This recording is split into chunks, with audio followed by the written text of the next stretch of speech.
Hello, it's Brad Laurie, or Blockchain Brad, and today we're speaking about all things VersoView. And to do that, we have two members of the team here to explain exactly what they're doing. Firstly, we have the CPO. His name is Steve Peaple. Steve, thank you very much for being here.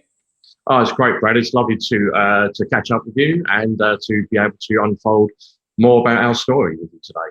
Absolutely, mate. And obviously not many people know about VersoView, but one other person in the team who does, his name is Alex Moody. Alex, we've been chatting a little bit and texting to try and prep this interview. Thank you for making time today. You are the Director of Operations and certainly know a lot about this team and this tech.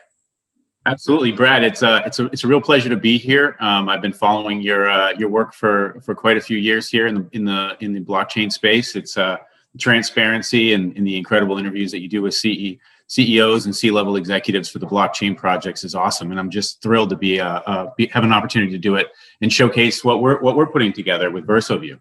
Absolutely, mate. And on that note, it's important that all the public know that I am not invested in this token. I certainly am here for the transparency and the trust, and here for the community to make sure that we are aware of these innovations as they do come on the blockchain and beyond. Now, gentlemen, business is the buzzword right now for a lot of things happening in the CeFi, DeFi, OpenFi space. You are doing something that's backed by experience, arguably, from your team and from your advisory board as well. But let's start with the three words that matter. Let's start with publish, engage, and reward. Steve, do you want to start and just let us know, you have a lot of experience, especially in the publishing side of this. What does it mean when we talk about VersoView? Yeah, Brad. So publish, engage, reward is really the life cycle of what VersoView is offering. Myself and Julian, the CEO, have worked together for a number of decades. Originally in the UK, we were one of London's first digital media agencies back in the day when it was called multimedia. And then we moved into the publishing space about 25 years ago, initially with in-flight entertainment guides and then magazines.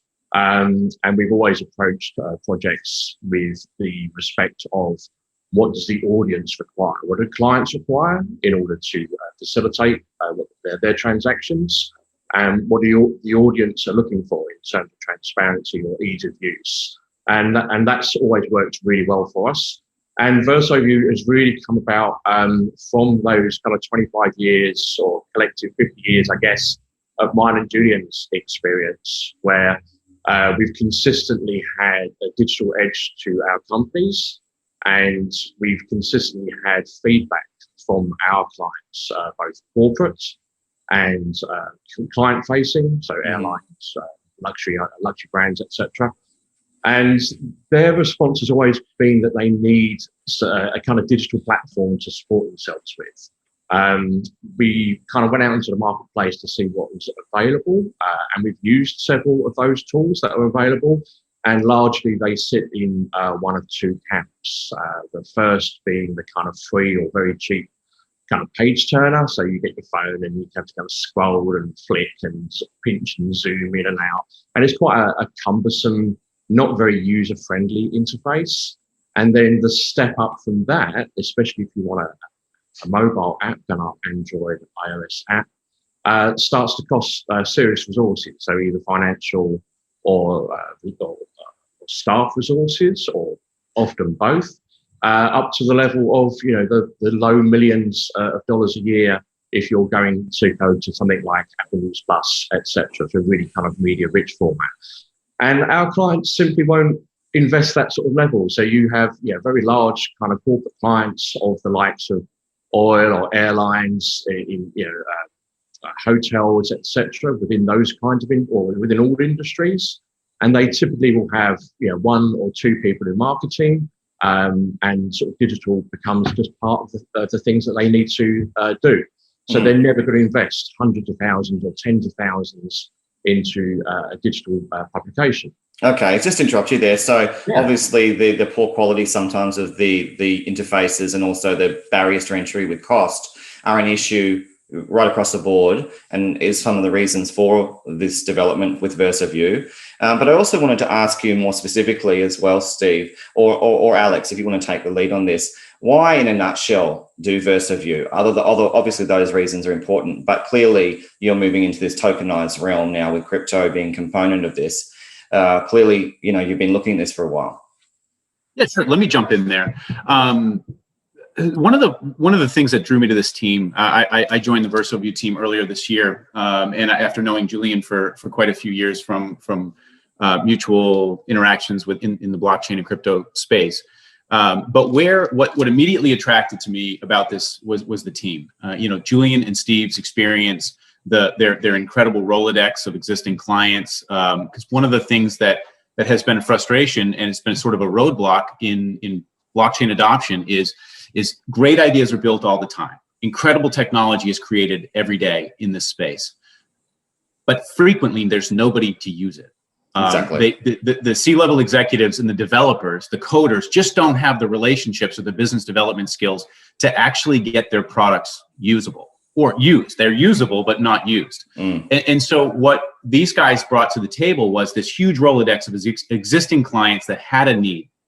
And then the rest of the team, myself and our other team members, are many of us, most of us are all previous executives in various industries. And I'll give you an example. I just this past Tuesday, so 2 days ago or yesterday, I had a call with a former executive, a current executive from my former industry about VersoView. Kind of give him an overview. This is a friend of mine with a business that it's one of the top in the vapor products industry, distribution, manufacturing in the United States. And so we communicated. I gave him the sort of had a good conversation about what we do, the challenges that they face, and the feedback that I got yesterday.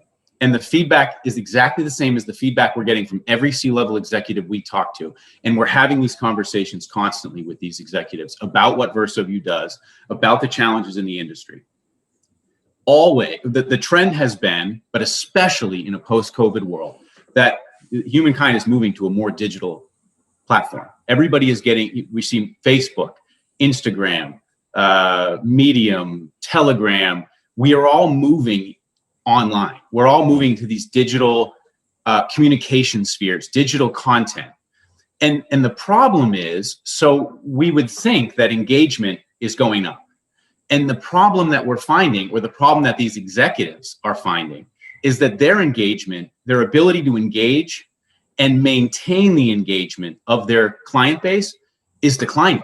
And with it is revenue. And so we ask ourselves, why? Why is that happening? How is it possible that in an accelerating digital world where people are stuck at home, they're stuck on their phones and their computers, we're seeing less engagement with the brands that matter? And it's because of the quality of content and the quantity of content. So how do you fix that problem? And how do you incentivize it also? It's rewards. So it's finding the balance. VersoView does it in 3 ways. The first one is quality of content. It's how do you curate quality content? And Steve can talk better about that. And the second thing is how do you pair that quality content with the right audience? And the third part is how do you effectively engage and reward the engagement of those users? So right. So that's where publish, engage, reward comes from, because it's the VersoView's model for how we take any company, product, brand, organization, education, a professor of a university. They all have a story to tell. A Rolex watch, it tells a story. But if your customers are constantly being bombarded by a million low information stories all the time, every day, the story that this used to tell with a picture is devalued. Right. So how do we? Well, let me stop you there. How do we get back to that story-centered content, and then reward the users for engaging the content that matters to them?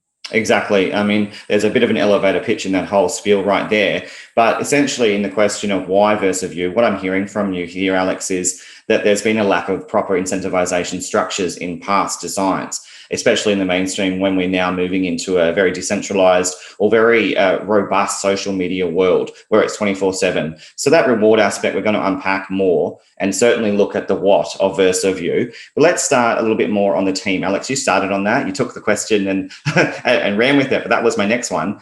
With regard to the background, the expertise, that is important from the team, from the founders, and even the advisors. So I'll start again with you, Steve. Do you want to just give us a bit of a rundown very openly and broadly on the necessity of expertise and what you do have to offer as a team? Yeah, it's multi-layered. So myself and Julian have run businesses for nearly 30 years together, and ethos has always been to put the best people around us as possible. None of us are naive enough to assume that we are the best at what we do. There are certainly key elements of my own experience and skill sets that make me very good in certain areas, but equally I'm very poor in other areas. So as a team, we look at all the weaknesses first and foremost and find people who plug into those weaknesses who are just superb at what they do. So there's a thing called the Peter principle, where you're very good at one job, so you get promoted, and then suddenly you're in a job that you're no good at because you was promoted into that role rather than you was ready for that role. And we use that very keenly into how we build a team as well, whether that's for a publication, whether that's for a client, and obviously now that's for VersoView. So that's our kind of holistic approach, and we've been working kind of remotely with people for 20 years or so well before kind of elance and freelance.com kind of started. We're very used to working in that sphere and in that way. So really it's about building a set of key skills that are required for that specific project, and this specific project is the all-encompassing VersoView that we're okay. Well, let's unpack this a bit more though, because specifically we see things like the AI experience, we see strong publishing experience, a lot of marketing experience as well, mainstream especially. What about tech experience as well built into this, Steve? I was finding that was a difficult thing to find. Obviously, you have proprietary tech we'll talk about later. So where does that fit in with the team? Who specifically manages that? Well, we've actually, and this is a little nugget for you, we've actually just signed a new advisor, a guy called Ro, and he joins us as a technical advisor. His background is 11 years as VP at Credit Suisse. He was VP of Strategy and Digital Transformation Lead, VP of Global Head of Architecture, and VP of Global Head of Algorithmic Trade and Technology. And now he's leading up our technical team as well. So that's been a massive hire for us. His experience in terms of layers of security, especially at places like Credit Suisse, they're not unparalleled, but it's a superb hire for us. Okay. So what about with regard to the proprietary tech though, because you've had that for some time, even though you have now enlisted new parties or advisors into your team. So what about that? How robust is that team? Well, for Agency Fish, Steve and Julian's previous, actually, like their main company, their main business has a subsidiary Network Fish that they use to do most of their current programming, manage all of the digital publications that they currently release. And we've been they've been self-funding the VersoView project since early 2019. And that a lot of the coding has been done through that. And we've done some contract coding. We have two gentlemen that have been doing primary contract coding for us through that, and ultimately built our MVP.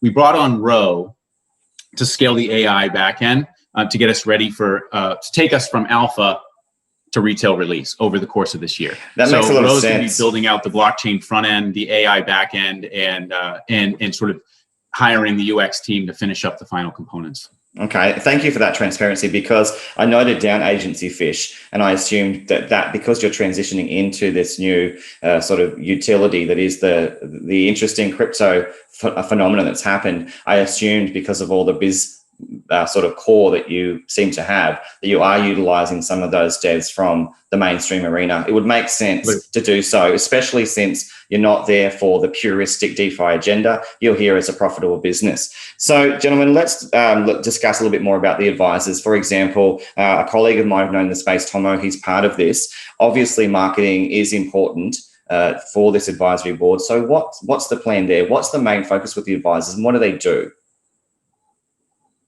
So depending on who you're referring to, like Tomo and myself and the core leadership team?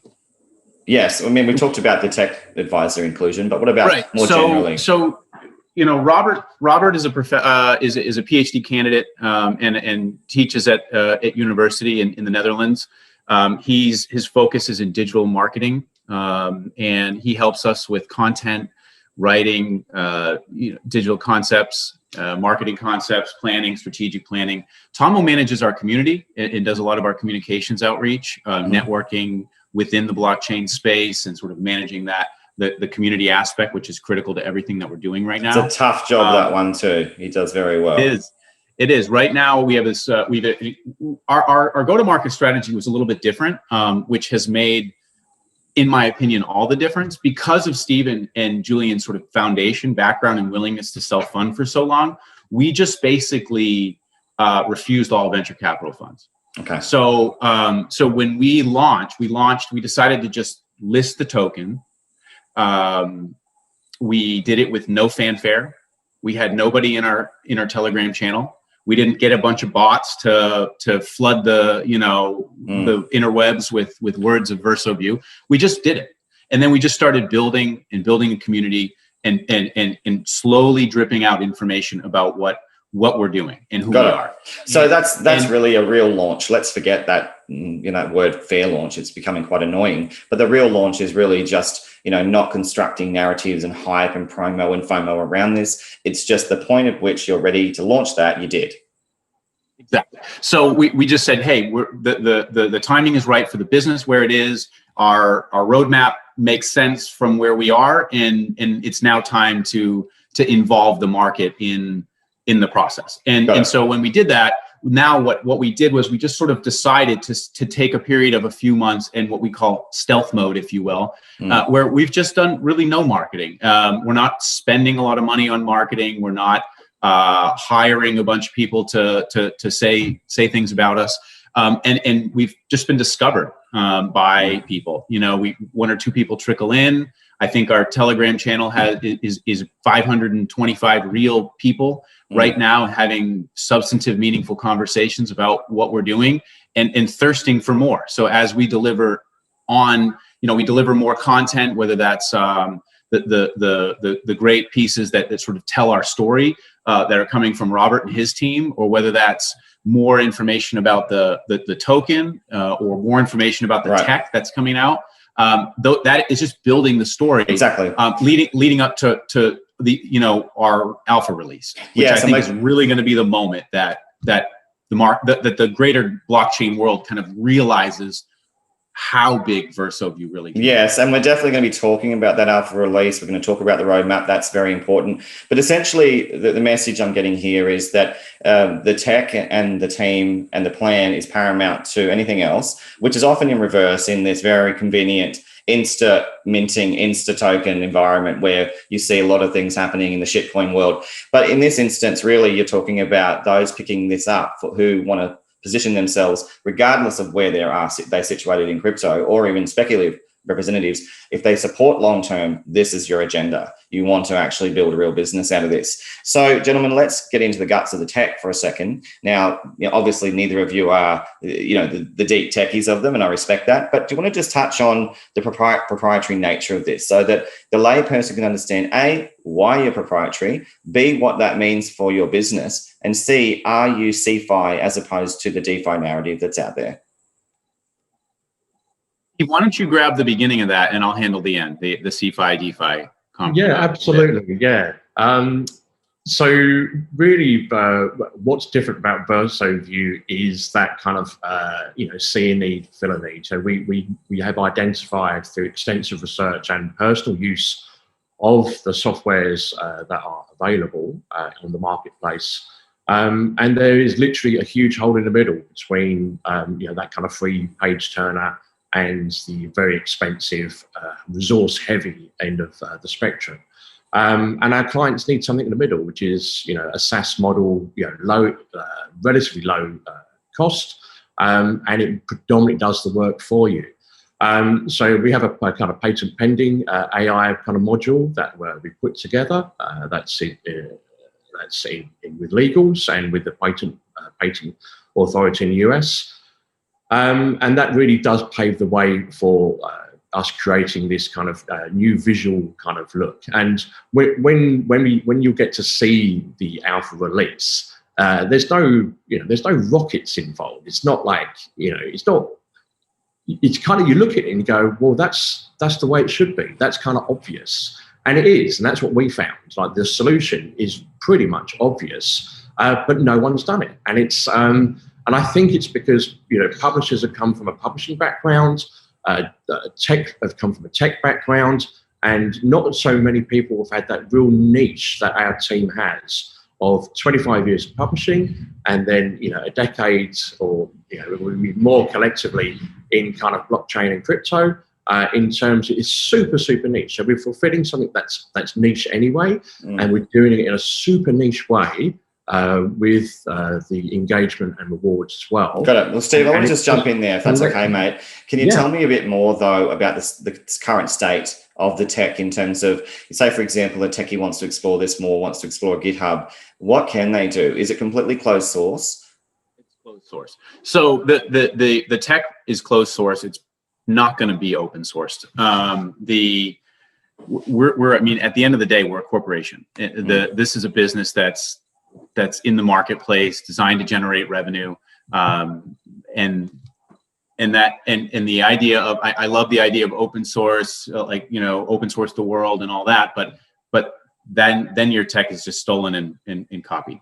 Yeah, we've seen that. We've seen that time and time again in DeFi right now. And it's ironic that we see a lot of the infighting happening for those who are proponents of DeFi, but then they literally stand up on Twitter and start complaining that, they've been copied. So this makes sense, but let's talk about the context of CeFi, Alex, because you wanted to touch on that. And there is a huge push right now for all kinds of, startups on that continuum. Right. And so, I don't think, I guess maybe I'm unique in this, but I don't think that open source and DeFi, I don't think that's where the decentralization needs to happen in finance. I think that closed source code and sort of unique proprietary financial instruments can create a decentralized financial world. I think it's removing it's creating a trustless environment for those financial transactions. It's taking out the Robin Hood getting to turn off GameStop, that removing that overpowering or overbearing authority over the sort of the market or the marketplace is what is the foundational core of what Bitcoin's about. It's the core of what decentralization of finance is about. And for us, I mean, there's sort of two components. We as a company we're not a DeFi financial solution, and so we sort of straddle CeFi and DeFi in a sense of that. Our publishing, our tech and our publishing company, when we onboard a client, they're a paying customer into a sort of a centralized business. Where DeFi comes in for us is we actually create a decentralized financial ecosystem around the stories that the brands want to tell. So a client comes to us, and the rewards and engagement program. So rewards programs they're great, but at the end of the day, they're really, really not well executed to date. In America, we have something called 5-star. I think these guys told me about something big in Europe that you buy points and then you can spend the points for. And then most of the businesses that I know of, you buy 9 coffees, you get a 10 free. It's so basic. But what happens when you get 8 coffees, but the coffee shop manager says, "Oh, we changed that program. Now we're doing buy 4 sandwiches, get the 5th free." Right. We're decentralized. We're creating a DeFi solution for that. So when a business or a brand, when the coffee shop wants to mint a social token, money sign coffee, and you're earning coffee either by your engagement at their stores, your participation, or your engagement in their sort of their community aspect through the publications, you can spend coffee, and it's decentralized. They lose the control over. They lose that ability to manipulate and control the earned rewards. Right. So what you're saying is that you are a CeFi by design in the sense of mainstream business, but that core integral token, that's really what you're alluding to. That is the fuel that enables the decentralized aspect, and also to break those barriers down for the social tokens that we're going to talk about, because clearly that is the rocket fuel to open up a whole dynamic and a whole platform to enable people to engage in a way they haven't before, and 24/7 too. So I hear what you're saying. Perhaps we need to really expand and think about the terminology that we currently have. Maybe it just doesn't cut it to break things down into DeFi and CeFi contexts. So gentlemen, what about features? It's clearly outlined in your information, your light paper, and on your website. But what are the core features do you think that matter the most for those who are trying to really understand and grapple with the gravity of the thing you're trying to build? You want me to take this, or do you want to? Yeah, go for it. Yeah. So you can think of something. So VersoView, when I think of you asked about the patent, what's the tech do? The tech, we think of that as a tool. That's the tool with which we onboard the enterprise. The enterprise comes to us because of the tool we can offer, and we're the only ones who can offer it due to our patent pending, proprietary technology.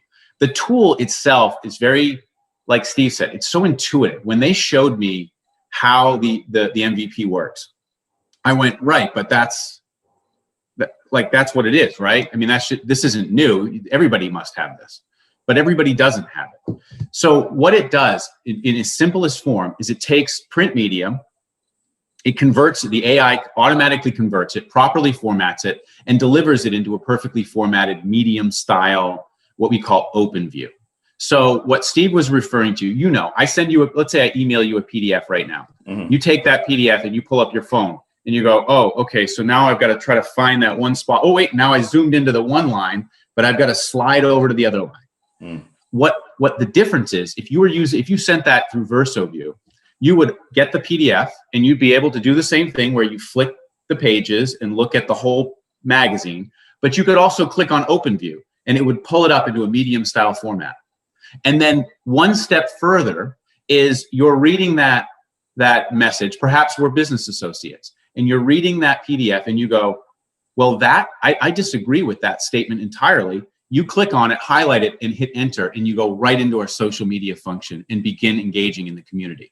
Mm. And at that point, additional features will be added down the roadmap, built around the social tokens. Okay. So that's where a community or a company, think of it in these terms. Imagine if you're a professor. I believe you have an education background, am I right? I do, yes. So imagine if you have VersoView and you're doing this sort of remote learning or whatever the case may be in your area. My kids are doing school on a computer now. But what if you could send the sort of homework through a medium where the kids could do it on their phone or their laptop or their computer, perfectly formatted. They could immediately engage in their classroom and then be rewarded in a gamification style method for their engagement with the content. Imagine that. That's VersoView. Well, we don't have to imagine, because that's your plan. Now, obviously, those people who have experienced COVID, we've seen a lot of members of people in the world really having to grapple with that, and they are isolated in many senses. But really, this is, again, another way that people can explore how technology can meld with rewards. And that's going to be something of a carrot, because we already see publishing houses exist. We see a lot of opportunities exist, as you mentioned, with closed systems of rewards, but they usually are in inter or intra company. They don't really explore beyond that and the potential, and they do morph and change. So this is something that can be quite generic potentially, and really move across companies, much like we hear the crypto speak of bridging. So Steve, I wanted to ask you about revenue, because often when I talk to companies, the revenue doesn't correlate with tokens, and quite rightly so, because obviously building clients, you're making sure this is viable. The token is a very specific use case there. So where are you at with the process of making the transition from previous experience in Agency Fish across to this now, and how's everything going? Good question. A tough one to ask. I don't really have the biggest financial background, but we have Cole Werner, who's our CFO, who runs all the numbers. I don't know where to go with that one, actually. That's okay. I might just touch base with Cole in another interview later. But I guess I just wanted to hear, are you making money? Is there revenue happening now? Not yet. No. That's not yet on our current time frame. It is on the roadmap in terms of when revenue kicks in. Yep. There's obviously some extra dev to do in terms of scalability to allow that. We are actually proactively not pushing VersoView to our clients because the uptake and the response has been so great that we know that the current dev literally wouldn't handle it. Handle that volume. So it's imperative that our dev is kind of repurposed for that scalability and especially for the security aspects of that. And that's well within our roadmap, and that's all very much in progress. Yeah, and I noticed that the platform's not coming through until sort of the end of 221 as the full and robust platform that you're now building, perhaps even 222. So Alex, in that sense, teach us a bit more about what's planned in the blockchain space with regard to partnerships, with regard to potential alliances, and even outside of that in the mainstream. What can we expect to come in this year? Well, that's a tricky one to answer without breaking NDAs. Do what you can. I'll do what I can. So our alpha is scheduled for Q2. Turns out we're way ahead of schedule, and wait, how do I say this, Steve? Don't fire me. We have active clients that are what we consider our alpha testers. They're premier. We call them premier clients. They're essentially alpha testers on our MVP right now.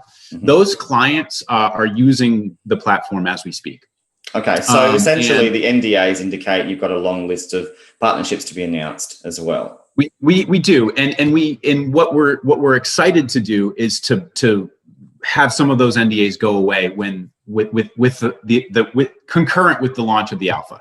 And so and I think that without getting too specific, I think our community could be pretty excited about what's coming in March. Okay. Now, in that context, another tough question for you, Alex, is that often what we see in crypto is when we see legitimate startups emerge, they tend to not get a lot of FOMO. Obviously, this is a free interview, so this makes sense. But eventually, when things start to really roll out and these NDAs are removed from the equation and things start to really progress, you see marketing entities pick this up.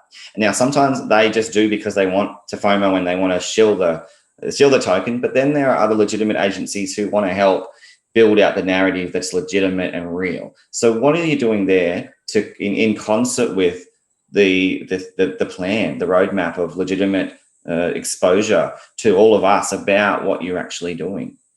Absolutely, it's a great question, and so that's been foremost from the very moment that Tomo and I we kind of joined together. He was approached, I was approached, and they said, who do we need to bring on? And we kind of like that guy, both of us. We're good friends. We've known each other and sort of been together in blockchain for a very long time. And so when we come to this with a lot of relationships, whether that's with other teams that we have either been participated in some way, or as you mentioned, you worked with Tomo on a previous project that he's currently still with. He's been ancillarily working with a variety of different projects, whether on the books or behind the scenes. I've helped behind the scenes. I've been an investor in a bunch of different projects. So we've had all these relationships, and in that process, we've met a lot of the right kind of people and a lot of the the rest of the crowd. Yeah, we all have. And I love that you know that world, because you will not survive in this industry if you haven't got that experience with it. You just wouldn't. You would know that. You have to have that crypto savvy mixed with the mainstream prowess. Yeah, absolutely. And so what we're very careful in who we obviously my phone never stops beeping, Telegram never stops with this offer and that offer and this and that. Yeah. And by and large we just thank you but no thank you, and we're building sort of a network of what we call I call it this sort of a network of value. And there are these relationships with the people that share our corporate values, share our personal values. And when you find those people, you sort of grab on because they have a few too. And we've been blessed over the last 7 weeks since we launched to have built a really significant, what I would consider a very significant network of value. That's fantastic. And that's with other C-levels at other blockchain projects. It's with people in the marketing sphere, some influence, we don't even go like ahead. the word influencers. No, go ahead. No, let's do it. Let's use it, because there are some that are actually geared for influence. Let's just be real. But that's and okay. So we've made some relationships there. And honestly, quite a few of those relationships, there's no money transfer. It's people, I'll give you a great example. I don't, not to shill any one person, but the very first people to kind of pick us up is Bit Shaman and Panda from the Gem Hunters. Okay. And they just sort of like, they just sort of ran across, Tomo knows them from somewhere, and they sort of ran across, and they took a look at it and said, hey, come in for an AMA. And then honestly, their community just kind of piled into our Telegram and presumably and respectfully joined as investors. And respectfully, thank you again for this transparency. We rarely get this kind of depth and this conversation, but it really matters, because influencer, in the sense of those who are geared solely and wholly to support a startup, there's two types, obviously. There's actually many, but one of them tends to be built from in the front end, from agents in the back. So they don't have a lot of an agenda. They're given a silver spoon, and so they don't really have a lot of context or understanding. But then you get the likes of the ones you've mentioned, who actually do their own research, actually do spend their own time looking at it. So that's a little bit more than just influence. That's someone who wants to educate. So you do get a crossover. You certainly do get those who want the $10,000 an interview type thing as well. But the agenda, once again, is that organic growth. That's what I keep hearing from you, is building out something that marries with the long term. And because of the negative connotations of influencer on our platform, Steve came up with a brilliant concept of and just sort of erase that. We call them curators. Right. They're content curators. Because it has a more sophisticated sense of what we're talking about. There's sort of trusted individuals in your community of thought, or in your values community, and they curate concepts for you, or they curate blockchain projects, or they curate the right content that you should be reading because you value their opinion. Exactly. So, Steve, what are your thoughts? Because I know you want to jump in here, mate. What are your thoughts on the philosophy? That buzzword, that buzz phrase that came out recently. No illusions, or perhaps the one. It was respect the pump. You see that kind of thing coming out a lot, that hot, idea of, come on, guys, let's go for the next shill and let's pump the, out of it. Obviously you're focused on curation. You want those legitimate educational sources as well. So how do you manage that, navigate in this really shill-driven environment? Yeah, look, it comes down to just the simple word authenticity. So we're in this for the long term. It's coming from a non-crypto background in terms of building companies. What we do in a year happens in a week in crypto. Right. And so it's been amusing in parts and eye-opening as well. It's also, I found it quite refreshing, because it's also kind of pushed ourselves in terms of how quickly we get into market and how quickly. So it's actually been a really beneficial thing to kind of be in this kind of sphere of operation. It's actually pushed along our projects, our discussions, our team building, probably at a faster speed that we would otherwise have attained to. Right. I will admit that I'm slightly guilty of the creating the stickers, because they're just really good fun, and they capture a moment. So again, ours is about our whole platform, and certainly my philosophy is all about clear communication. And we need partners at C-level, partnerships, clients, everybody who kind of come along with that ride. And there's a huge community who are just looking for the 1000x, the moons, winning the moons, etc. And that's fantastic. And that's a proportion of the community. And then there's also a proportion of the community that we seem to be attracting, that are saying, hey, look, that's great on one side, and that that might be 5, 10, 50% of our portfolio. But actually, we need some longer term projects that we authentically believe in, that are going to go there, and in year, 2 year, 5 years, 10 years are still going to be there. And that's exactly. what we're doing. And that's the thing, is the sustainability of the support has to be there as well. So Alex, you would know that you do have those those orgs and those communities and those, I guess you could call them the shill groups, who do architect those really rapid movements in price. It really is architected for price only, and that can really hurt a team. So hopefully you've done your due diligence on those kinds of parties who tend to do that. And in that respect, obviously, you want to make sure that that the participants and the users and those who want to engage in payments, they don't suffer, as this kind of hype is managed, because many CEOs in the mainstream just have no clue about just how dynamic this space can get. Absolutely. And it's a balance, right? I mean, if you decide to launch a company in the blockchain sphere, you're sort of accepting that the market is part of it. And like the health of the VersoView token and the health of the market for the VersoView token is very important to us. And while I can't, obviously we wouldn't discuss or we're not focused on the price of the token at any given time, it's sort of irrelevant to our business. We certainly want our community, who by and large are investors in that token, to be happy. And so we're always kind of looking at that balance between, like Steve said, it's everything we do has to be rooted in authenticity. And so what you won't see from VersoView is, the classic announcement of an announcement just to get a little spike in the token price, or us behind the scenes, like throwing out things to manipulate this or that. Like we just don't do that. That's good. We set a plan. We meet the plan as best we can, and it is what it is. And what we found, at least in the first 7 weeks, obviously we're benefiting greatly from macro market structure right now. But what we've seen in the first 7 weeks is that everybody's happy with where we are, the pace that we're moving, and the direction that we're headed.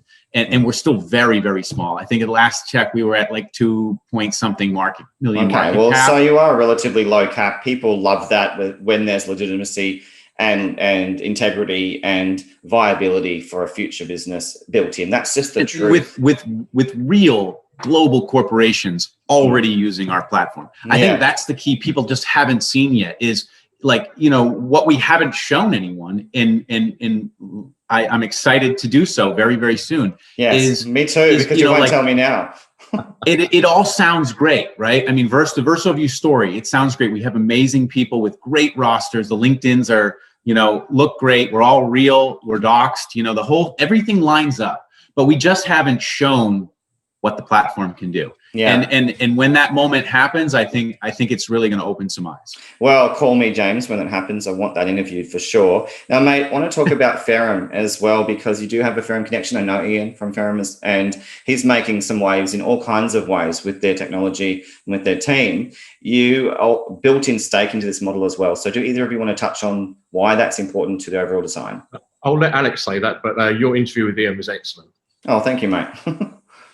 Ian's amazing. I think when I talk about network of value, I consider Ian a part of my network of value, and he's somebody that I've met recently. I'm a huge Ferrum fan personally. Personally invested in Ferrum, and then on top of it, he's probably the hardest working blockchain executive that I've ever watched. And everything that they do, it is done in a sense of integrity and in sort of transparency too. Yeah, transparent discipline. It's just done with intention and authenticity. So we obviously, staking is a core element because staking is a reward structure. Verso Rewards is what our branded program of what we call, and it incorporates sort of two elements. It's staking to reward the holders of the VersoView token and create token utility. And it's also the second component of Verso Rewards is something that hasn't been released yet, but will be soon. And that's the perk system. And so the perk system is where the social tokens reward the engaged users of the platform. So, for instance, you've been to hotel chains. Perfect example there is if you have 10,000 of XYZ hotel token, you get a free night stay with every booking, or you get an upgraded tier. What the hotel can customize their rewards program and their perk tiers around what works for them. So they're fully customizable rewards programs.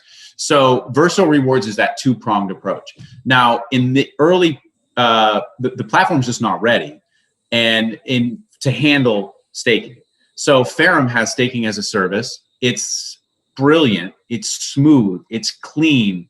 It's low cost. So one of the biggest issues I've seen in blockchain is you get really excited about a new project. You pick up some of the token. You log onto their staking platform, and either it doesn't work, it's not secure, or it costs 4 ETH to stake because it's going routed through a million different texts. Well, Ferrum created this super simple, super beautiful, streamlined staking as a service. And we said, why reinvent the wheel? So we leverage a partner, we leverage our network of value, and we integrate something better than what we can put together and build a partnership and a friendship that will evolve into more soon. Makes sense. And I spoke with Ian most recently about the Foundry as well. And again, that's not to plug. It's just the reality is that the curators involved in that, they are incentivized to invest if they wish, but it's also longitudinal. So what I like about that is right from the outset, it's transparent. We were very clear on the interview, but in that respect is that it's not about being paid in any respect for the information. It's about, well, if you believe in the projects, you can get involved. But the network is what I found interesting in this in this sort of partnership that's emerging, where Ferrum obviously has access to that as well. So are you leveraging that? Are you making sure that those curators who seem to have the same agenda, me being one, by the way, and I do certainly have a lot of respect for the way Ian approached and built that in the way that you move forward? Sure. I don't want to. So our partnership currently with Ferrum extends to us being a client of theirs for staking as a service, and I consider Ian a friend. And beyond that, we were not incubated by the Foundry, and we don't plug into their influencer network or what have you. So I don't want to overstate that partnership. I want to be honest about it. I appreciate that. But I mean, obviously, anytime I meet somebody that I see a reflection of myself in their work ethic and in their value set, I'm always looking to leverage that for more opportunity, and we'll see what comes very shortly. I'm sure that relationship with Ferrum is also beneficial for the many roles that Ian's now playing as he builds out his own platform. So congratulations on building in the staking system. Now, Steve, do you want to touch on anything with regard to the staking model itself? It is a technical question, but it is something that does build long-term value in the token model, even when in your case you are a payment token. Yeah, I'll be very brief on that because I don't have that kind of DeFi background here. I'm kind of marketing and visionary in that respect in terms of the platform. But yeah, the staking was almost a no-brainer for us. We're about rewards, and that's a very authentic use of rewards on our platform in early days. So it's a very natural fit for us, and that's important for us as well in terms of doing things that are reflective of what the platform intends to be. So that kind of natural fit and that transparency, which is also very important. Absolutely. With us. Yeah, mate. Now, tough one is regulation. Now, one of the things I mentioned this pre-interview, and just for transparency to everyone, absolutely this team was transparent. They did not change any questions. They let me rip, into whatever I wanted to, which I really appreciate. Now, with the word currency or the word payment, these things do come up in literature. So I wanted to get some clarifications so that we can understand how that fits with regulation and what you've done to make sure that this token can be viable as stated. Sure. So the VersoView token is a utility token in its core. It serves as a core feature that functions to move value within the ecosystem. So in that sense, I think the word currency that may have appeared in our literature is it's just a nomenclature situation, and it was reviewed by our lawyers, and they didn't have a problem with it as far as regulatory issues concerned. Certainly, that's something we can review. But what we think of it as is really the VersoView token it's the core of value. It's the lifeblood in the center of the ecosystem. And so when we use the word payments, it's the ability for a content creator to sell their work. Like if you think about right now, NFTs are all the rage. And we're incorporating NFTs in our project in two ways. One, it's core to our platform in the sense of being able to NFT the work of content creators. So if you're a photographer and you want to sell your freelance photography, and other publications can come in and purchase or utilize or syndicate that material into their publication, they can compensate you right there on the VersoView platform in that exchange of value with the VersoView token. So it is a payment. Payment feature. Alex, let's talk about that because it's so fascinating. We've heard in 2017, 18, 19, similar sort of structures whereby the payment was the primary use case. But you mentioned that all important term legally as well with utility token. That's obviously important for making sure you're properly regulated in various parts of the world. But the big question is, if payments are primary focus of this, why even do it? Why not just use fiat? Can you teach us a little bit more about why you as a team need to have this token so that, you can build out what we were talking about before, that decentralized arm or that open fi arm into, the broader space where we can all, use it for what it's for, and that's expanding on social tokens. Sure. When and that, I think that came up. Steve and Julian can talk about the history of their thinking around this, and because initially, ultimately, corporations who utilize this, publications who utilize this, they can pay in fiat. Exactly. So it doesn't require them to purchase VersoView. When they do, we siphon off a portion of that purchase VersoView, and then it runs through our revenue mechanics, right, which incorporate the token into the revenue component of the platform, both in advertising and in subscription models. So that's the incorporated component. The problem with going a straight fiat model for VersoView, if we just sort of eliminated the token, we hamstring all of the opportunity that we have for our feature set. So for instance, social tokens are out, which means our reward structure. How do we create that reward structure? So rewarding currency or rewarding viable currency becomes taxable events. It's jurisdictionally a problem. So unless you can give a business the option to wall off or close their ecosystem, you can't be jurisdictionally sort of non-border with a rewards program. Otherwise, you end up creating taxable events in that scenario. So we allow the corporations to choose yes or no. But in order to do that, it almost has to be a blockchain solution. So if you do it with fiat, there's no other option. Yeah, absolutely. Another choice. It makes perfect sense. So the big question is, why have them on exchanges? Because obviously there's a specific purpose for this. It's utility driven. It's for users and for attracting more and garnering more support in this use case of making sure that the publishing and the rewards and the curation all blend beautifully together. But then there's the anomaly of exchanges and speculation. That can affect everything so rapidly, as you both know. So how do you navigate through that?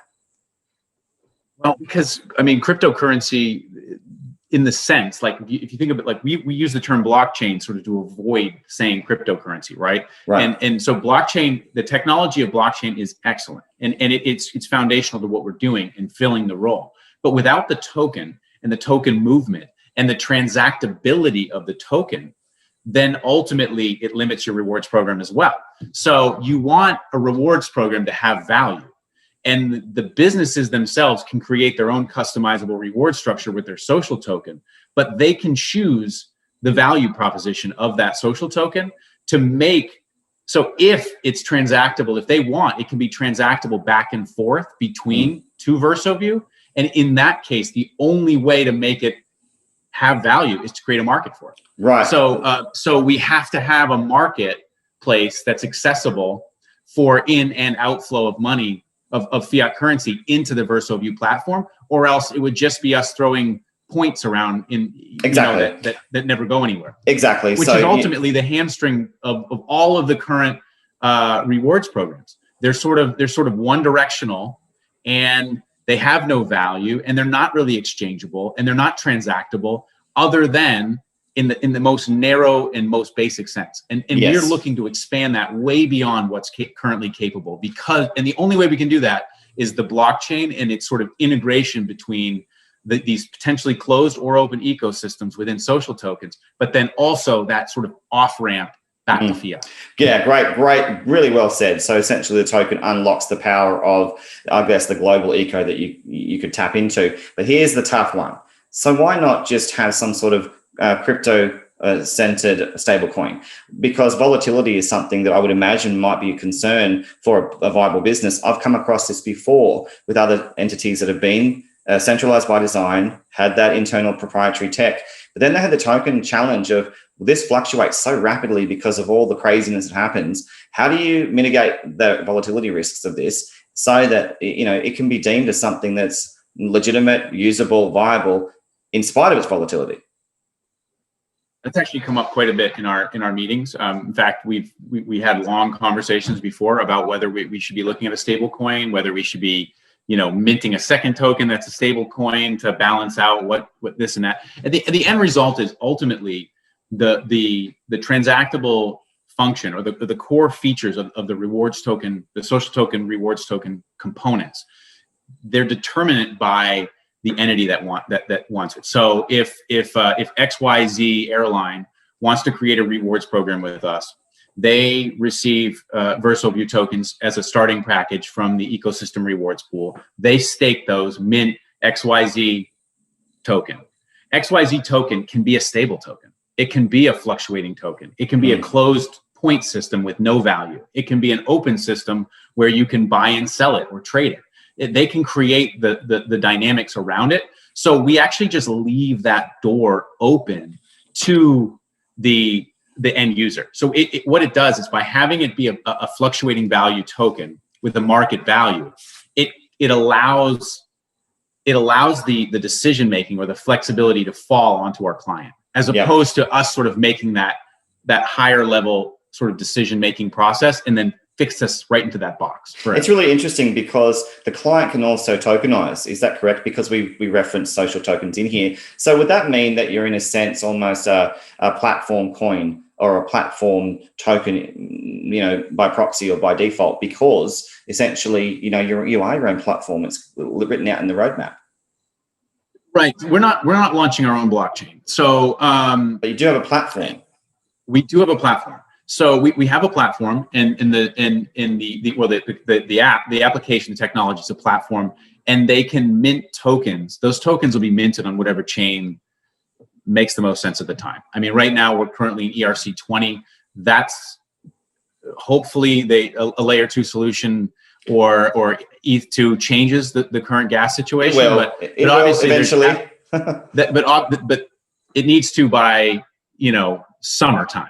Or else we'll be looking at other chain options, because it right now we're not pigeonholed in any given direction, and our tech team is looking at that. Fantastic. But right now, ERC20 is just sort of the easiest, sort of most straightforward token with which to begin a journey. Mm-hmm. And then you look at, so once we have these chains, whatever chain we end up on, we'll mint tokens on those chains. We've looked at Polkadot, we've looked at some DAG solutions. We've looked at a variety of different options that make the most sense. And when the time comes, we'll make that decision. But ultimately, we won't build our own chain, simply because, in my opinion, and I think the team at large, the resources needed to build something that other people are doing, Gavin is building on substrate. Exactly. Like, just, he's so far beyond anything we could hope to be. Why would we try to recreate what he's doing? Exactly. Or what Vitalik's doing, or what any of these geniuses have already done? There's something that fits any blockchain project. To create another one at this point, at least in what we're doing, would be just a massive waste of resources. Well, you've got a big tick from me, because as soon as I hear the term agnostic and your willingness to move across according to the dogma of innovation, I mean, you really do have to. You don't have a choice in business. And true techies and true business-oriented people, they really don't care at the end of the day which platform is the preference for a maximalist. They care what's efficient and they care what's usable. So everything you said gets a tick for that reason, because you want to advance. Now, with regard to the token distribution tokenomics, I did want to touch on that, gentlemen, for better understanding. You mentioned right now you're relatively low cap. That's just in the context of release and scenario out in the market. But in terms of circulating supply and overall supply, there is a difference, significant one, between the two, as you know. So why is that the case? And then we can talk about how you distributed this token as well. Sure. So for 2 billion tokens, I mean, that's the elephant in the room. I think most people come in to our Telegram, or they ask us the question. So like, oh my God, when are you going to dump these on us, right? That's the like expectation. But an example, I mentioned when a client comes on board, we're not onboarding blockchain sophisticated companies. Most of the companies that we interact with have no experience with blockchain or limited experience with blockchain. They certainly don't have the sophistication around wallets and purchasing and tokens, and like all of this is completely foreign to every single C-level executive who we're talking to. Which is amazing. That is amazing to me because it's been going for some time now. You know, like 4 years. It's just not something that businesses have invested in at this point. In any large amount. There's some, you know, you see Michael Saylor buying up Bitcoin left and right. We know Elon probably is behind the scenes. There's a lot of other ones, but they're a tiny micro percentile. And our clients we really just haven't seen it. I don't think, Steve, we've come across a single one that has context, blockchain experience. But Steve and Alex, in that context, though, we definitely saw Facebook, for example, illuminate the potential of a token that relates directly with proprietary tech, with mainstream businesses. And that went around the world when they were talking about Libra, as you know. Mm-hmm. So surely businesses are a little bit more savvy than what we're suggesting here, where they're not exploring or at least paying attention to the sheer success and narrative of what's been happening in the beyond Bitcoin world. Yeah, absolutely. There will be an increasing uptake in that. And I think we're going to be very well positioned to absorb that increase as well.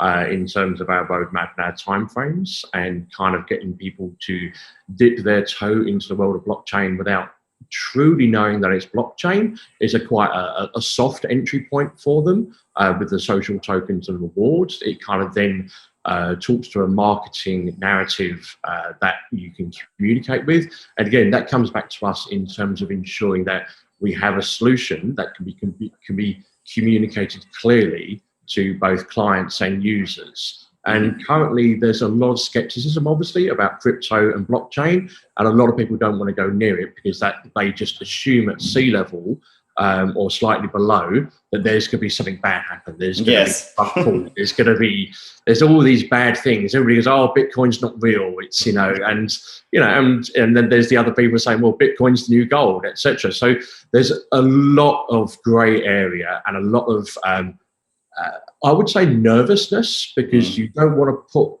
hang your hat into blockchain and saying this is what we're doing with all that kind of grey area around.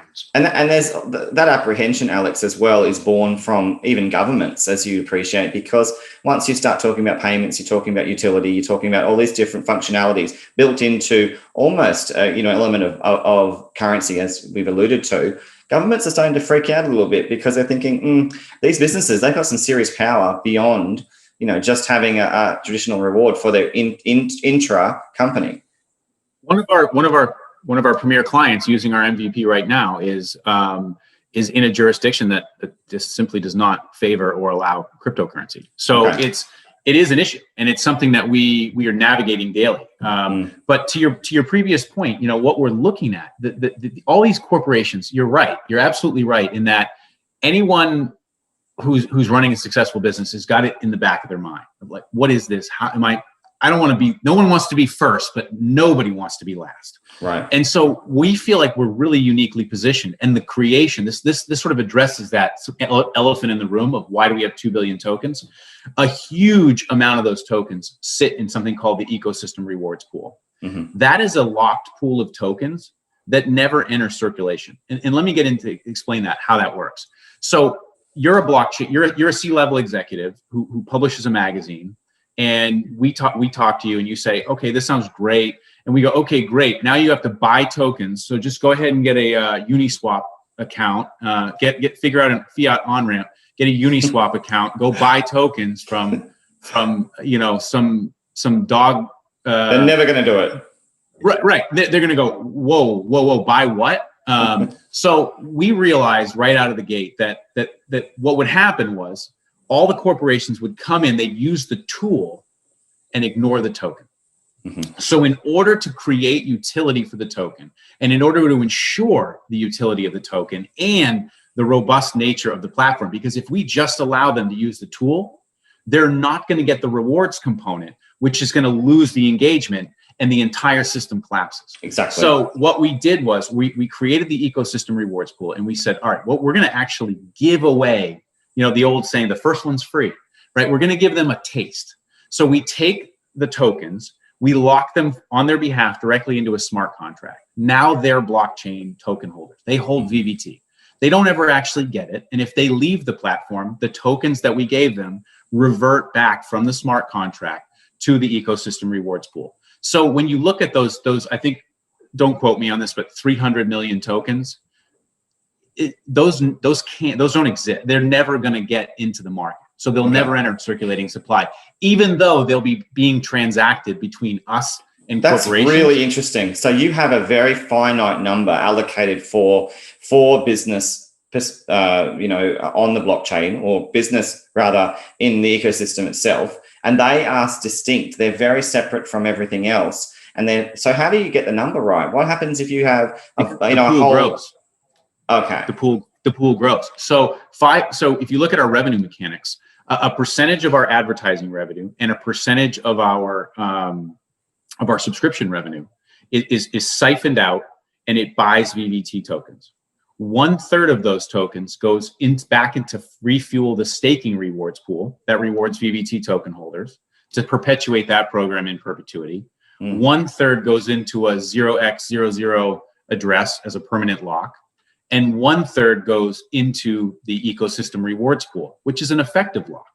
So, right. But it refuels that and expands that program. Okay. So and then we simply adjust this. We can adjust the staking mechanics to get those numbers right, of how much VVT is needed to mint X number of tokens. But here's the key point, and what really adds value for our ecosystem and our token holders is, once again, XYZ Airline joins us, and they have a rewards program, and they have a bunch of users, right? And we give them, I'm just making up numbers here, okay? So don't quote me, but we give them 100,000 VersoView tokens that stake into a smart contract. Those are not in circulation.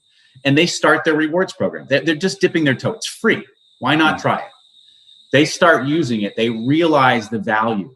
They start to see it in their engagement. They see it in their revenue numbers. They see it in the effectiveness of their program and the feedback from their consumers.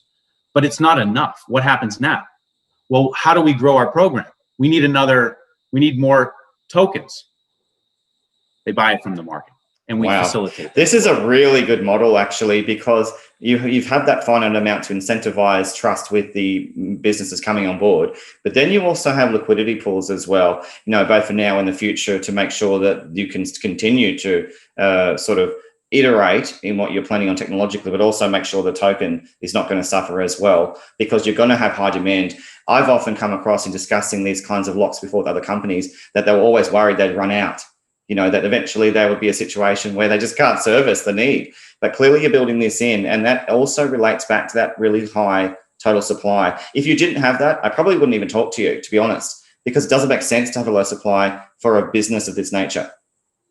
It does. I mean, we look at a great company, VersoView. VersoView, that it is a great company, but that wasn't what I meant.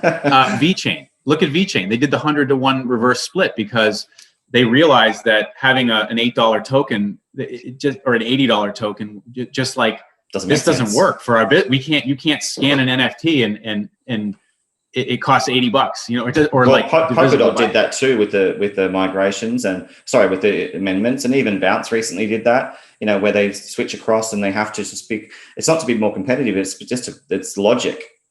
Right. So we had to have a high supply. I mean, it just had to happen. And then so there we have these other pools that are, development pool and marketing pool and exchanges. And we have these sort of sitting here. And we've said right out of the gate, we're not going to emit any additional tokens in the first 6 months. So that's through June.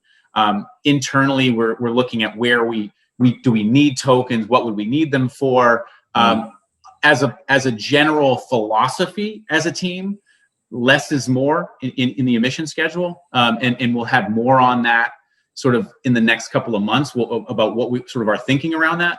But I don't expect the vast majority of those tokens to ever enter circulation, or if they do, by the time they do, the revenue mechanics that actually create a deflationary mechanism through our revenue will offset that. Because ultimately, one of the problems with staking or yield farming or anything else that in the sort of DeFi world is it's inflationary. Especially if they incentivize for a short period in the beginning, as we've seen. High incentivizations. Yeah. So you get these unsustainable yields, and then it's just jumping from yield to yield to yield to yield. There's really, essentially, it's a Ponzi scheme that it's farm benefits hopping the early and then screws the late. It's just farm hopping, really. So we wanted to create something we wanted to create a rewards program that was still attractive to the VersoView token holder in both a long-term value, but also in a short-term value to hold while they're waiting for this revenue to kick in. But once the revenue kicks in for the company and it begins sort of putting deflationary pressure on the marketplace, then that's when the real value and health of the environment, of the token environment that is created. Yes, and because of the plasticity of this, in a way, it sounds like you've spent a lot of time on the token design. Whoever was involved in that, it hasn't been one person, I would guess, because this is a comprehensive discussion from you, Alex. And one day I want to have a conversation just with you. We could unpack this on an interview because it's so much involved. But what's clear is that if you're a speculator, and you're just listening to this interview, you're hearing straight away that so many mechanisms are built in to make sure that over time, you can't comment on this, but this is what I'm saying, the price is going to correlate with increasing staking. It's just going to, because that's the logic of bringing in this business. And, you're very new now, but let's talk in a year and things are going to be very different with your price. Don't comment on that, but that's what I think. Now, with regard to competitors out there, what about that? Sorry, I want to interrupt and just say, what about the team in terms of the distribution? That's important to sort of push you on that. It's quite high. The team get 20%, as I understand. Why? Why so much? So that's another function. So when it was an arbitrary selection in the beginning, and what we look at is we actually looking at building a 40-year business. I think a lot of projects think 24 months, right? Like you look at it. Hey, we're going to lock our team tokens for 1 year and then emit them over the next year. Yeah. In my mind, when I see that, It's I disgusting. think, okay, they're gone. It's a 2-year business.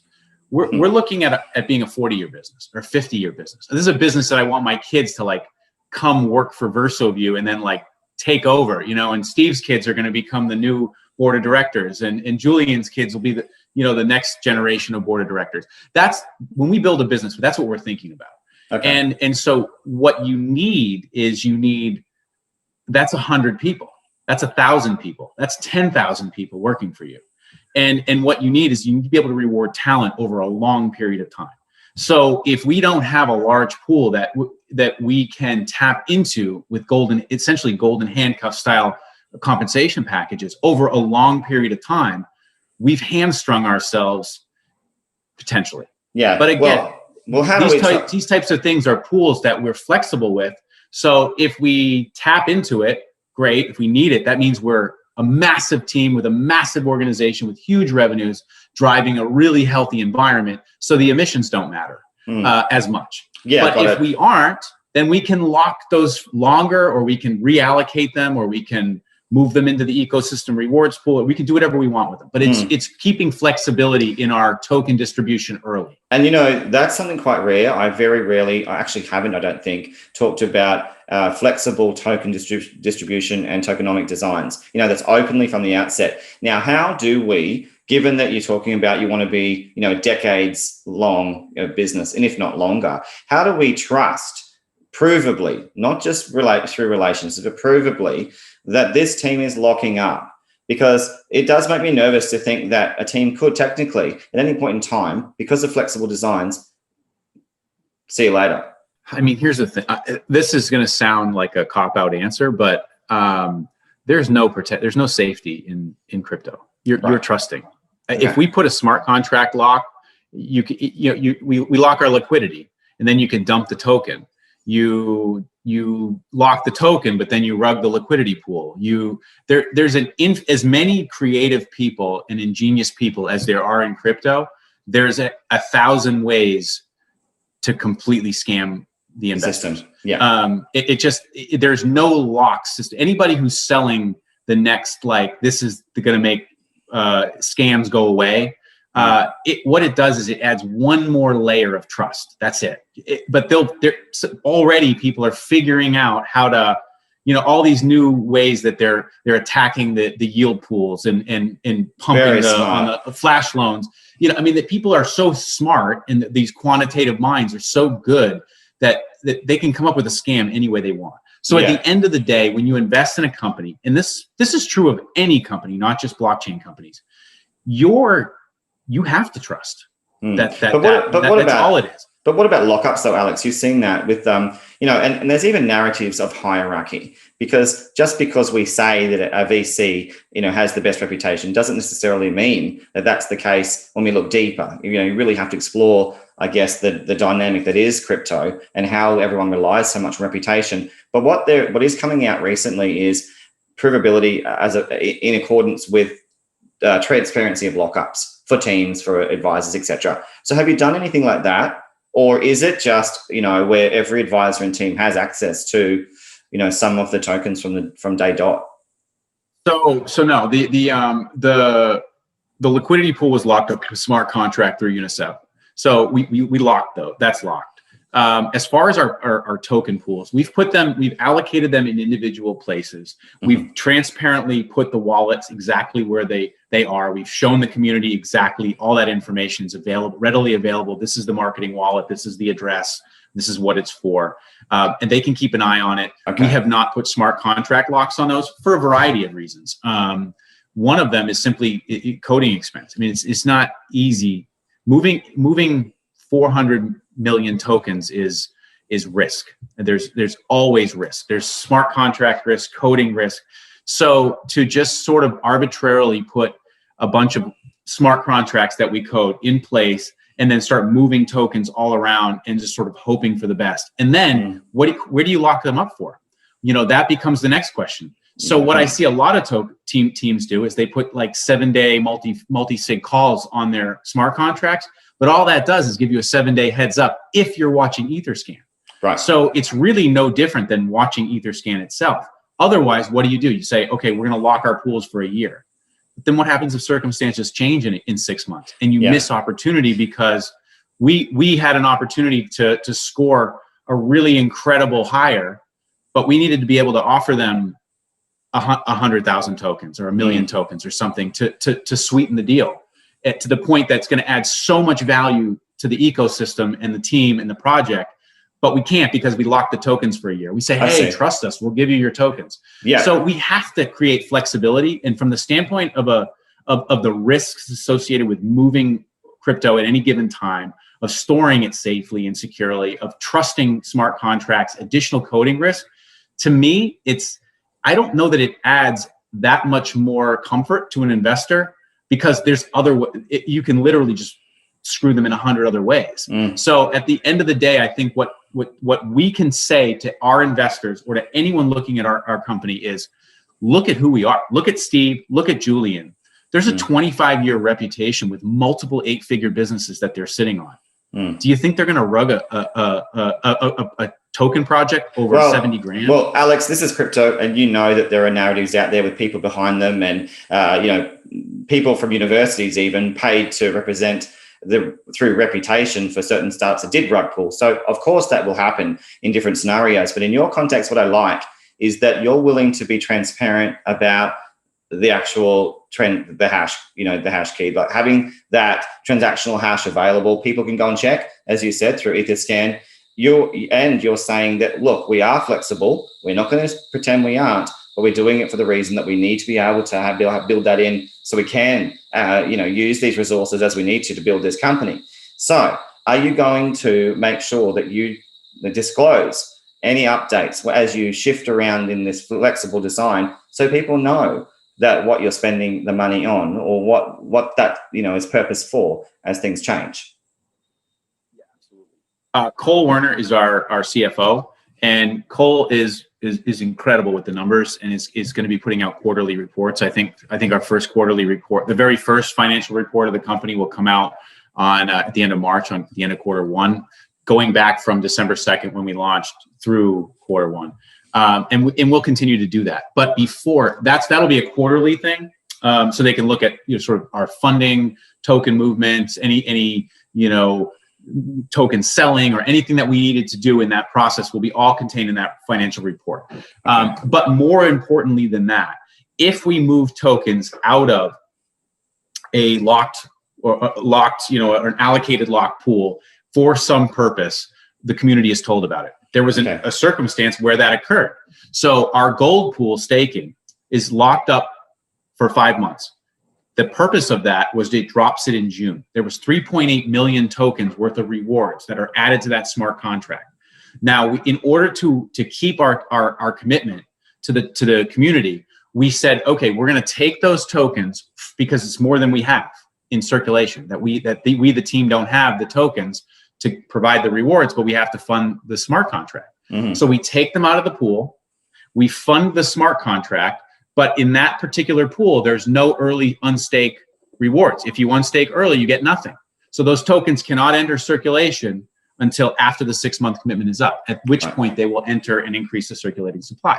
Before we did that, we told the community, hey, this transaction is going to happen. Simple. Nobody cares. They want rewards. They want to know what's going on. People are smart. I mean, this is an incredibly savvy retail investor environment. And all they want is the truth. They just want authenticity and the truth. All we care about. If we have to make a change, we say, hey guys, we screwed up. We only put 300 million in the ecosystem rewards pool, and we put this other 200 million over here. We made a mistake. We're going to move 100 from here and put it there because of this reason. No one's going to say no. Yeah, or if we say, hey, we're exploring some marketing strategies or opportunities, or we're in discussions with a centralized exchange because of the gas problem, we need to pull 10 million tokens out of the exchange pool and move them into circulation. Yeah, it makes sense. And people are going to be okay with it. They just want to know the truth and authenticity. And that'll be reflected in the Telegram and any other social platforms that you utilize. That will show based on feedback, based on growth of numbers as well. Now, one of the things we didn't touch on is that, in discussing the potential for rug pulls, often indicators are there based on anonymity. If your team's anonymous or even it's pseudonymous, that is a red flag often because, their risks are very high when they can just be nobody. They can literally be anybody they want. And we've seen this, in liquidity mining incidents. And even, as you mentioned, with those very creative, very effective flash zone incidents as well, all kinds of anonymity builds into this and adds risk. You aren't that. You are literally right here. I can see you. I'm listening to you. That matters, I think, a lot in business. Now, gentlemen, one of the things I really wanted to ask you both is, what about things like exchanges and whether they be just DEXs or SEXs or CEXs? Are you talking to the crypto world in terms of continuing this line of progress in terms of liquidity? Because often that's what happens. You launch the token launches, and then different people in the teams, they have connections to the right people in the right place. I'll let Alex obviously answer that one. But in terms of our approach, so corporations in general over the last several years have had this big push towards increasing demand for greater transparency. And that's the ethos that we're also adhering to. So that's obviously pushed initially by millennials, but that's kind of evolved out. So it used to be, coming back to publications, it used to be like an enterprise would have an annual report and accounts, and that's it. Whereas now you have employee magazines, health and safety, AGMs, logistics minutes, internal reports, disaster planning, energy efficiency, yada, yada, yada, yada. There's a lot of communications coming out. And all of those are seeking to transparency. And that's really what we're also about. We're completely aligning that. And that also, that transparency fuels our ecosystem because there are more communications coming out. So whether it's physical publications or minutes or other things, there are more elements to be communicated, which fuels the VersoView platform. That's a really good point. And Alex, as you know, transparency is going to be key also for the crypto speak when it comes to the roadmap and the planning to build out partnerships, because we've seen too many partnerships for partnership's sake. We've seen too many listings for price sake as well, because of all the hype and FOMO that tends to come with it. So will there be less focus on that kind of hype and more on just the meaning behind it and the needs and the liquidity that it brings? Yeah, I mean, one of the, like, I've said it a few times, but I talk about my network of value, or our network of value. And one of the things, when you start to surround yourself with a certain type of project, or a certain type of person, or a certain type of business, you just come across less people interested in that. So as far as like generating partnerships for just so that like we can say we have one, it's not really something we're exploring right now. There's a reason we are exploring and have several partnerships. And I think I can say that. You've got to give us one. Come on. Okay. I'm just kidding. Not really. I can't do that. I don't have their permission. So I will tell you this, Brad. This month, several new partnerships are going to be unveiled. Okay, I appreciate that. I can tweet that out.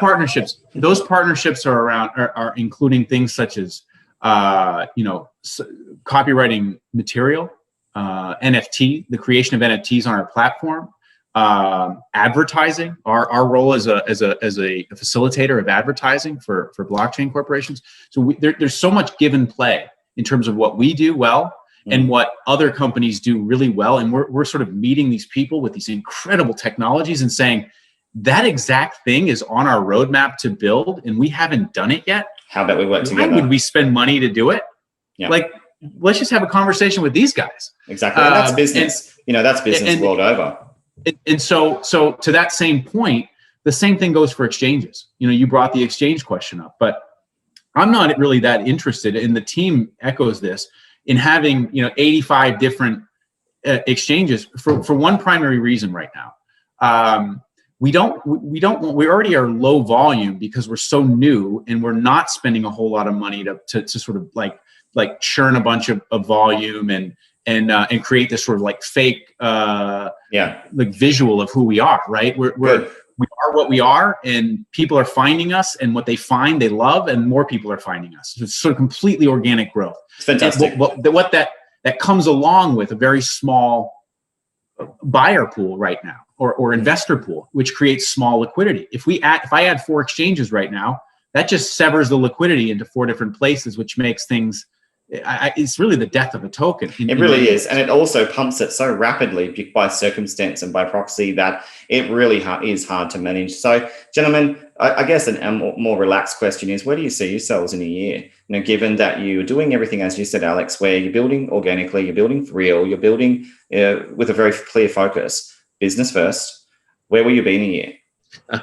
Hey, look, this is actually my whiskey bar that I run, so I won't be here very often. I'm not here often anyway, but I'll be here a lot less so. Look, in terms of that vision, our roadmap is bullish, but it's based on facts. In terms of what's from our business experience, what we know is attainable.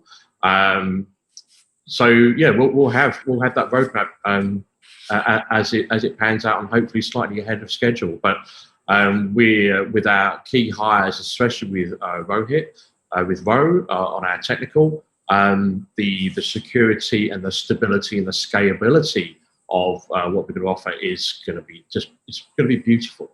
And I say that in terms of a business rather than a kind of personal development or anything. And yeah, it's exciting. Well, I'll drink to that. No pun intended, since we're looking at the bar behind you. Brad, one other component of the next year is we're very focused on, one, getting the current patent that we have solidified. But we brought in a gentleman, Felix. We announced it early this week. Felix has joined our team. This guy's just an absolute genius. He's currently finishing up a PhD in biomedical engineering, has multiple patents under his belt, nearly went down the track of becoming a patent lawyer because of his passion for it. And what we did was but he also has a long and deep relationship with blockchain and cryptocurrencies. So we found this this great synergy with our business with Felix, and we've brought him on board because over the next year we're looking at an aggressive patent strategy as well. So the one patent is going to be a thing of the past by the end of this year. I'd like to be, you look at a company like Apple and what they've done, where they've simply just developed technology, developed conceptual design, and they've just patented every piece of the part of the process. Mm-hmm. And what that does is it just creates market position and market stability. A company that has robust patent strategy is a company that is unassailable in the marketplace, and that's really what we're focusing on. And the last bit is we have an unannounced new hire as well. It's our first hire in the business development area. So Iggy has joined us, and he's handling Asia for us, and he's already signed several very significant MOUs. He's designed his role at this point, and we'll be adding more business development executives for the various regions. And what they will be doing over the next year is just locking in MOUs for the, like Steve mentioned, we're sort of not selling the agency fish clients yet, because we get the MOU and they go, okay, so let's produce a publication next month. Right. We're like, but what we are doing is we're having the conversations with C-level executives now. We're explaining the value proposition of VersoView, and we're finding where the synergies exist, because they're the best source we have over the next year to understand what we're doing right and what we're doing wrong. And we're building this massive Rolodex of people ready to jump on board, assuming we can deliver on our promises. Yes. And we're confident that we have. I mean, I'm signing them from my own previous industry in America. And Steve and Julian are signing them from theirs. Cole's signing them from theirs, and we're building them from every single one of our relationships to build this giant behemoth, so that when we launch the retail platform, we can immediately onboard a large number of enterprises. And the beauty of this, why I think our 1 year marker is so bullish, is that when we onboard these companies, we know we're going to. They're already telling us yes. 30 minutes with an executive in the vapor products industry, and his comments were, yeah, if you deliver this, sign the MOU. If you deliver this, I'm in. And what happens? The beauty of the VersoView platform is we onboard the enterprise, and the enterprise onboards the users. Yes. They bring their customer base. Yes, exactly. And it's just a self-fulfilling prophecy. This will just keep growing if you keep doing the MOUs in this year period before the platform launches. You are going to be ripe and ready for a significant amount of traction at that point. And I have to ask you, gentlemen, though, why didn't you sort of backtrack from the platform itself? Why do it in a way where you're building up the MOUs, showcasing what you can do at the time of the platform launch, as opposed to have it all live and ready and then do it that way and just build rather than MOUs, just have them on board as clients? FOMO matters.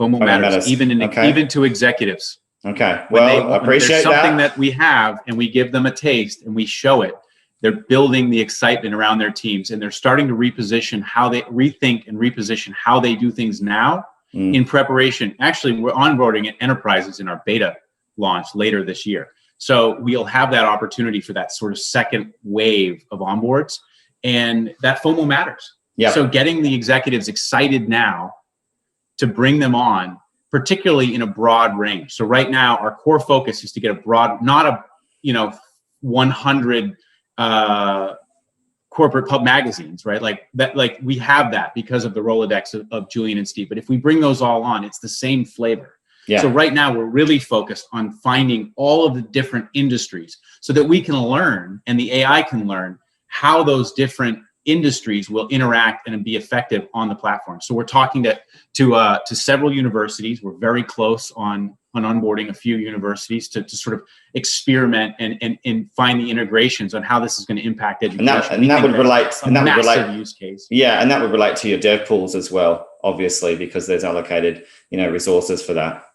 In fact, we're in late stage talks with one university that is it's going to be not just an MOU for use of the platform. It's going to be a partnership where the students participate in the platform's development as a learning tool in vice versa. So it's a partnership, synergistic partnership, as well as, but that's but that's exciting. And I have to say, I expected something like that because I know Tomo, and he certainly has, you know, a very strong focus on making sure in education, especially at tertiary levels, is important in his experience as well. So it's exciting to hear that iteration, or the iterating, the tinkering with the tech and the technology and the potential is on your roadmap. Now, gentlemen, it's great to hear also about Felix, about Iggy. You're going global in the way that you're sort of approaching this over the year. Exciting to hear that, FOMO matters to you in the sense that FOMO for mainstream has to happen as much as it does in crypto, has to be a reason and a carrot. You're building that carrot in. And in the meantime, all of this information education is just going to build up to perhaps that big announcement at the end, which is when you actually launch this, it's viable, live, and ready to go for serious business. So on behalf of all those in the crypto space who are, keen on education first and foremost, this has been a long interview, but it's been valuable. Thank you for your time, gentlemen. To both of you, as a sort of recap, Steve, you have a lot of experience with previous business with agency fish. You're bringing that now into the fore with a very revolutionary approach to publications. The buzzwords, obviously, those three that are written there, which is publish, engage, and reward. And Alex, you've given us a lot of talk today with a lot of stuff, especially about the design, about what you stand for, about the transparency, and we really appreciate that. Straight up talk, mate. And if you'd like to know more, we will put all the descriptions below of those social links that are all important. Don't forget to interact with the community because they do matter. They are what drives this project from the very outset. So once again, gentlemen, thank you for your time, to both Steve and to Alex, for making sure we understand more about VersoView. It's been a pleasure. Thank you, Brad. Thank you, Brad. It's been amazing. Appreciate your time. You're very welcome. And part 2, I'll be hitting you up when more stuff arises. Thank you, gentlemen, for your time again. Look forward to that. See you guys.